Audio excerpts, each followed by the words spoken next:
अस्सलामुअलैकुम। कुछ खरी बातों के साथ मैं हूं आबिद इकबाल खारी।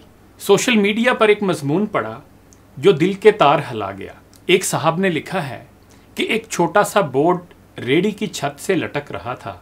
उस पर मोटे मार्कर से लिखा हुआ था, घर में कोई नहीं है, मेरी बूढ़ी माँ फालज ज़दा है, मुझे थोड़ी थोड़ी देर बाद उन्हें खाना देना पड़ता है और हाजत करानी पड़ती है। अगर आपको जल्दी है तो अपनी मर्जी से फ्रूट तोल ले और पैसे कोने पर रैगजीन के गत्ते के नीचे रख दीजिए।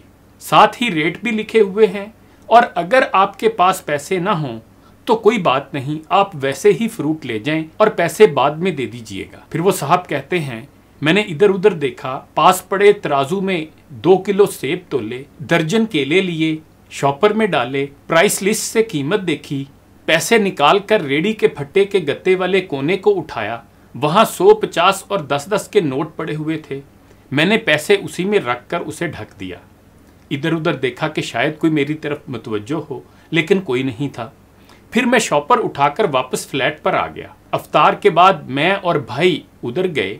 देखा एक बारिश आदमी रेडी को धक्का लगाकर बस जाने ही वाला था। वो हमें देखकर मुस्कुराया और बोला, साहब फल तो खत्म हो गया। नाम पूछा तो बोला, खादिम हुसैन। हमने कहा, हम तो वैसे ही आपसे सिर्फ मिलने आए हैं।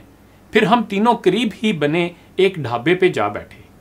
हमने उससे उसके बारे में जानना चाहा तो उसने बताया, पिछले 3 साल से अम्मा बिस्तर पर है, कुछ नफ्सियाती सी भी हो गई है और अब तो फालज भी हो गया है। मेरा कोई बाल बच्चा नहीं, बीवी फौत हो चुकी है, सिर्फ मैं हूँ और मेरी माँ। अम्मा की देखभाल करने वाला कोई नहीं है, इसलिए मुझे हर वक्त अम्मा का ख्याल रखना पड़ता है। एक दिन मैंने अम्मा के पांव दबाते हुए बड़ी नरमी से कहा, अम्मा तेरी तीमारदारी को तो बड़ा जी करता है, पर जेब में कुछ नहीं और तू मुझे कमरे से हिलने नहीं देती। अम्मा ने कहा, तू जाता है तो जी घबराता है। तो मैंने कहा, अब अगर मैं काम नहीं करूंगा तो गुजारा कैसे होगा? अब क्या गैब से खाना उतरेगा? ना मैं बनी इसराइल का जना हूं, ना तू मूसा की माँ है, मुझे बता मैं क्या करूं? ये सुनकर अम्मा ने हाँफते कांपते उठने की कोशिश की। मैंने तकिया ऊंचा करके उसको बिठाया, टेक लगवाई। उसने झुर्रियों वाला चेहरा उठाया, अपने कमजोर हाथों का प्याला बनाया और ना जाने रब्बुल आलमीन से क्या बात की। दुआ के बाद बोली, तू रेडी वहीं छोड़ आया कर, तेरा रिस्क तुझे इसी कमरे में बैठकर मिलेगा। मैंने कहा, अम्मा क्या बात करती है? वहां छोड़ आऊंगा तो कोई चोर अचका सब कुछ ले जाएगा। आजकल कौन लिहाज करता है? बिना मालिक के कौन खरीदार आएगा? कहने लगी, तू फजर को रेडी फलों से भरकर छोड़ कर आ जा, बस शाम को खाली लेकर आना। अगर तेरा रुपया गया तो ये खालदा सुरैया अल्लाह से पाई पाई वसूल देगी।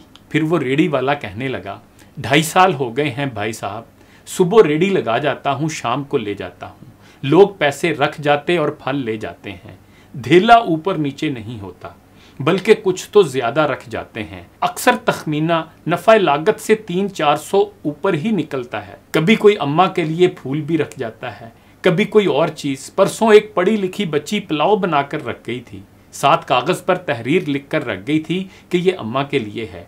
एक डॉक्टर का गुजर हुआ, वो अपना कार्ड छोड़ गया। पुश्त पे लिख गया था, अम्मा की तबीयत ना संभले तो मुझे फोन करना, मैं घर से पिक कर लूंगा। किसी हाजी साहब का गुजर हुआ तो अजवा खजूरों का पैकेट छोड़ गए।